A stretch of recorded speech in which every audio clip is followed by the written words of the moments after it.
السلام علیکم ورحمۃ اللہ وبرکاتہ۔ پیارے دوستو، حضرت موسیٰ علیہ السلام نے ایک مرتبہ اللہ تعالیٰ سے سوال کیا کہ یا اللہ، اس چھپکلی کا تو کوئی فائدہ ہی نہیں ہے، پھر تو نے اس چھپکلی کو کیوں پیدا کیا؟ یعنی کہ چھپکلی کو پیدا کرنے کے پیچھے تیری کیا حکمت ہے، تیرا کیا فائدہ ہے، اور چھپکلی کو مارنا ثواب ہے یا گناہ ہے؟ حضرت موسیٰ علیہ السلام کا یہ سوال سن کر اللہ تعالیٰ نے جو جواب دیا، اس کو سن کر آپ لوگ بھی حیران ہو جاؤ گے۔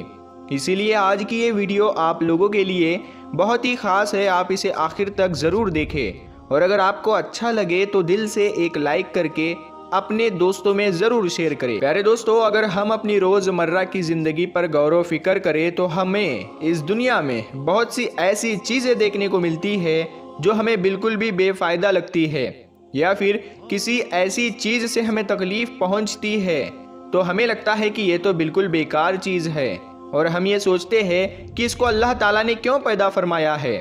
مگر یاد رکھے دوستو، اللہ تعالیٰ نے اس کائنات کی کوئی بھی ایسی چیز بے فائدہ یا بیکار میں نہیں پیدا فرمائی۔ اس بات کو ہم انسان کبھی جان نہیں سکتے ہیں کہ اللہ تعالیٰ نے کس چیز کو کیوں پیدا فرمایا ہے، مگر اللہ پاک ہر چیز کے بارے میں بہتر جاننے والا ہے۔ اسی طریقے سے اللہ تعالیٰ نے کوئی بھی مخلوق بے مقصد، بیکار اور بے فائدہ پیدا نہیں کی ہے، چاہے وہ کوئی بھی مخلوق کیوں نہ ہو، چاہے وہ انسان ہو، شیطان ہو یا جنات ہو، یا پھر اس دنیا کے چھوٹے موٹے کیڑے ہی کیوں نہ ہو، ہر چیز کو اللہ تعالیٰ نے ہی حکمت کے ساتھ پیدا فرمایا ہے۔ اسی لیے کسی کو بھی یہ بالکل بھی حق نہیں ہے کہ وہ اللہ تعالیٰ کی تخلیق پر اعتراض کرے اور اللہ کی پیدا کی ہوئی کسی بھی چیز پر ناراضگی کا اظہار کرے، کیونکہ اللہ تعالیٰ اپنی تخلیق کے فائدوں سے خوب اچھی طرح سے واقف ہے، چاہے کوئی بھی چیز ہمیں کتنی بھی حقیر اور بیکار کیوں نہ لگتی ہو۔ پیارے دوستو، آپ سبھی لوگ اچھی طرح سے جانتے ہیں کہ حضرت موسیٰ علیہ السلام اللہ تعالیٰ سے ہم کلام ہوا کرتے تھے، یعنی کہ اللہ تعالیٰ سے باتیں کیا کرتے تھے۔ اکثر حضرت موسیٰ علیہ السلام کوہ طور پہاڑ پر جا کر اللہ تعالیٰ سے بات کرتے تھے۔ اس وقت اللہ تعالیٰ نے حضرت موسیٰ علیہ السلام کو اتنی ساری حکمتیں اور اتنے سارے صفات عطا فرمائیں کہ جو ہر انسان کے لیے ایک بہت بڑی نصیحت ہے اور صحیح طریقے سے زندگی جینے کے لیے بہت ہی فائدہ مند ہے۔ اسی طرح سے حضرت موسیٰ علیہ السلام کوہ طور کے پہاڑی پر اللہ تعالیٰ سے ہم کلام ہونے کے لیے گئے۔ کوہ طور پر جا کر آپ علیہ السلام ایک درخت کے نیچے کھڑے ہو کر اللہ تعالیٰ سے باتیں کرنے لگے۔ اس درخت کے اوپر ایک چھپکلی تھی جس نے آپ پر پیشاب کر دیا، اور اس کے چھینٹے آ کر آپ حضرت موسیٰ علیہ السلام کے کپڑوں پر لگ گئے۔ یہ دیکھ کر آپ علیہ السلام کو اس چھپکلی پر بہت غصہ آیا، اور آپ نے فوراً اللہ کی بارگاہ میں یہ سوال کر دیا۔ حضرت موسیٰ علیہ السلام نے اللہ تعالیٰ سے پوچھا، یا اللہ، تو نے اس چھپکلی کو کیوں پیدا کیا ہے؟ اس کو پیدا کرنے میں تو تجھے کوئی فائدہ نہیں ہے۔ ظاہر ہے کہ حضرت موسیٰ علیہ السلام کا یہ سوال کرنا اپنی جگہ پر بالکل صحیح تھا، کیونکہ حضرت موسیٰ علیہ السلام کو چھپکلی کا کوئی فائدہ نظر نہیں آ رہا تھا، اور اوپر سے اس چھپکلی نے پیشاب بھی کر دیا تھا۔ حضرت موسیٰ علیہ السلام کا یہ سوال سن کر اللہ تعالیٰ نے جواب دیا، اے موسیٰ، یہ چھپکلی بھی مجھ سے کئی سالوں سے یہی سوال کر رہی ہے۔ یہ چھپکلی مجھ سے پوچھ رہی ہے، اے اللہ، تو نے اس موسیٰ کو کیوں پیدا کیا ہے؟ مجھے تو موسیٰ کا کوئی بھی فائدہ نظر نہیں آ رہا ہے۔ ظاہر سی بات ہے، یہاں پر چھپکلی کا سوال بھی اپنی جگہ پر بالکل ٹھیک تھا، کیونکہ چھپکلی کو بھی حضرت موسیٰ علیہ السلام کا کوئی فائدہ نظر نہیں آ رہا تھا۔ نہ تو موسیٰ کو اس چھپکلی کو کوئی دعوت دینی تھی، اور نہ ہی کوئی تبلیغ کرنی تھی، اور نہ تو مجھے اس کو کھانا پانی دینا تھا۔ پھر موسیٰ کا اس میں کیا فائدہ ہے؟ اسی لیے اللہ تعالیٰ نے حضرت موسیٰ علیہ السلام سے فرمایا، اے موسیٰ، 30 سالوں سے یہ چھپکلی مجھ سے یہی سوال کر رہی ہے کہ اے اللہ، تو نے موسیٰ کو کیوں پیدا فرمایا؟ اور اللہ تعالیٰ نے حضرت موسیٰ علیہ السلام سے فرمایا، اے موسیٰ، آج تم مجھ سے یہ پوچھ رہے ہو کہ میں نے اس چھپکلی کو کیوں پیدا فرمایا۔ اے موسیٰ، یہ تو تمہارا رب ہی جانتا ہے، یعنی میں ہی بہتر جانتا ہوں کہ میں نے اس چھپکلی کو کس مقصد کے ساتھ میں پیدا کیا ہے، اور میں نے تمہیں کس مقصد کے ساتھ پیدا فرمایا ہے۔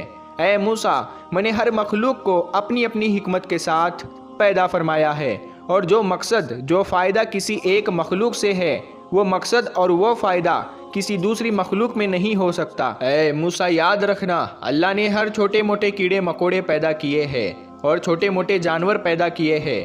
یہ اپنی اپنی الگ حکمت ہے، یہ اپنا اپنا ایک الگ مقصد ہے۔ پیارے دوستو، پھر حضرت موسیٰ علیہ السلام کے دور میں ہی ایک بنی اسرائیل کی عورت آپ علیہ السلام کی بارگاہ میں آئی اور سوال کرنے لگی، اے اللہ کے نبی، اللہ نے چھپکلی کو کیوں پیدا کیا ہے؟ یہ تو کسی بھی کام کی نہیں ہے، یہ دیکھنے میں بھی کتنی بدصورت دکھتی ہے، اس کی شکل صورت بھی ایسی ہے کہ ہمیں اس کو دیکھ کر ڈر لگتا ہے، اور چھپکلی تو کسی بھی کام کی نہیں ہے، پھر اللہ تعالیٰ نے اس کو کیوں پیدا کیا ہے؟ یہ سن کر حضرت موسیٰ علیہ السلام نے فرمایا، اے عورت، یہ چھپکلی بھی اللہ تعالیٰ سے یہی سوال کر رہی ہے کہ اے اللہ، تو نے انسانوں کو کیوں پیدا فرمایا ہے؟ یہ تو ناشکرا ہے، یہ تو بے صبرا ہے، یہ تو فساد ڈالنے والا ہے، یہ تو لڑنے جھگڑنے والا ہے، اس زمین میں فساد پھیلانے والا ہے، بغض اور کینہ رکھنے والا ہے، اس کی تخلیق سے تم کو کیا فائدہ ہے؟ تو چھپکلی کو اللہ تعالیٰ نے جواب دیا، اے چھپکلی، میں اپنی تخلیق کے فائدے سے اور حکمت سے زیادہ واقف ہوں، اسی لیے ہم سب کو چاہیے کہ اگر کسی کی پیدائش ہماری خواہش اور ہماری مرضی کے خلاف ہو جائے تو ہمیں ناراض نہیں ہونا چاہیے، بلکہ اللہ تعالیٰ کا ہر حال میں شکر ادا کرنا چاہیے۔ اسی طرح سے پیارے دوستو، ایک شخص حضرت علی رضی اللہ تعالیٰ عنہ کی بارگاہ میں حاضر ہوا اور اپنے دست ادب کو جوڑ کر نہایت ہی ادب کے ساتھ میں عرض کرنے لگا، یا علی رضی اللہ تعالیٰ عنہ، کیا چھپکلی کو مارنا گناہ کا کام ہے یا ثواب کا کام ہے؟ اگر اس کو مارنا گناہ نہیں ہے تو ایسا کیوں ہے؟ بس اتنا سننا تھا۔ تو حضرت علی نے فرمایا، اے شخص، یاد رکھنا، اس روئے زمین پر کچھ مخلوقات ایسی ہے جو انسانوں سے ناخوش ہے، اور ان کا شیطان سے وعدہ کیا ہوا ہے کہ وہ انسان کو ہر طرح سے نقصان دیں گے، اور انہی میں سے ایک ہے یہ چھپکلی، اور اس کے خاندان سے جڑے کچھ مخلوقات بھی ہے۔ یاد رکھنا، یہ چھپکلی شروع سے ہی انسانوں کی دشمن رہی ہے، اسی لیے ان کو مارنا کوئی بھی گناہ کا کام نہیں ہے۔ یہ سن کر اس شخص نے کہا، یا حضرت علی، آپ نے فرمایا کہ چھپکلی کے خاندان نے انسانوں کے ساتھ میں دشمنی کی ہے اور شیطان کی بیعت کی ہے، یا علی، یہ کب اور کیسے ہوا؟ بس اتنا سنتے ہی حضرت علی رضی اللہ تعالیٰ عنہ فرمانے لگے، اے شخص، حضرت آدم علیہ السلام کی خلقت سے لاکھوں سال پہلے اس روئے زمین پر چھپکلی کا خاندان پھیلا ہوا تھا، اور دھیرے دھیرے اس کا خاندان بہت بڑا ہونے لگا تھا، یہاں تک کہ انہوں نے اس زمین کو دوزخ کی طرح بنا دیا تھا۔ اس وقت چھپکلی کے خاندان نے اس زمین پر بہت زیادہ ظلم کیے۔ یہ دیکھ کر پھر اللہ تعالیٰ نے اس زمین پر اپنا عذاب نازل کر دیا اور اس کی نسل کو ختم کر دیا، مگر اس وقت میں جو سب سے چھوٹی تھی، جو یہ چھپکلی ہی تھی، وہ بچ گئی، اور وہ اس زمین کے گاروں اور پانی میں جا کر چھپ گئی۔ پھر جیسے جیسے وقت گزرتا گیا، وہ بچی ہوئی چھپکلی بغض اور حسد کی وجہ سے جلتی رہی، یہاں تک کہ پھر حضرت آدم علیہ السلام کا زمانہ آ پہنچا۔ اس وقت شیطان نے اس خلقت کے وجود میں یہ بات ڈال دی کہ تمہاری نسل کو اس آدم کے لیے ختم کر دیا گیا تھا۔ بس تبھی سے اس نسل کی مخلوقات انسانوں سے نفرت کرنے لگی ہوئی ہے، اور تبھی سے اس کوشش میں لگی رہتی ہے کہ وہ انسانوں کو ہر طرح سے نقصان پہنچاتی رہے۔ اے شخص، یاد رکھنا، یہ واحد مخلوقات ہے۔ جب نمرود نے اللہ کے نبی حضرت ابراہیم علیہ السلام کو آگ میں ڈالنے کا ارادہ کیا، مگر یہ چھپکلی خوش ہو کر اس آگ کو بھڑکا رہی تھی تاکہ نقصان پہنچے، اور تبھی سے اللہ نے اس چھپکلی پر اور تبھی سے اس کو مارنے اور اس کو اپنے گھر سے بھگا دینا کوئی بھی گناہ کا کام نہیں ہے، بلکہ ایسا کرنے میں اللہ تعالیٰ نے ثواب رکھا ہوا ہے۔ پیارے دوستو، امید کرتے ہیں آپ کو ہمارا آج کا یہ ویڈیو بہت اچھا لگا ہوگا۔ اگر آپ کو یہ ویڈیو پسند ہے تو آپ ہر بار کی طرح اس ویڈیو کو اپنے دوستوں میں شیئر کریں اور اس ویڈیو کو لائک کریں، اور ابھی تک آپ نے ہمارے چینل کو سبسکرائب نہیں کیا ہے تو ہمارے نور حدیث یوٹیوب چینل کو ضرور سبسکرائب کریں۔ ہم ملتے ہیں پھر ایک نئی ویڈیو کے ساتھ، تب تک کے لیے السلام علیکم، اللہ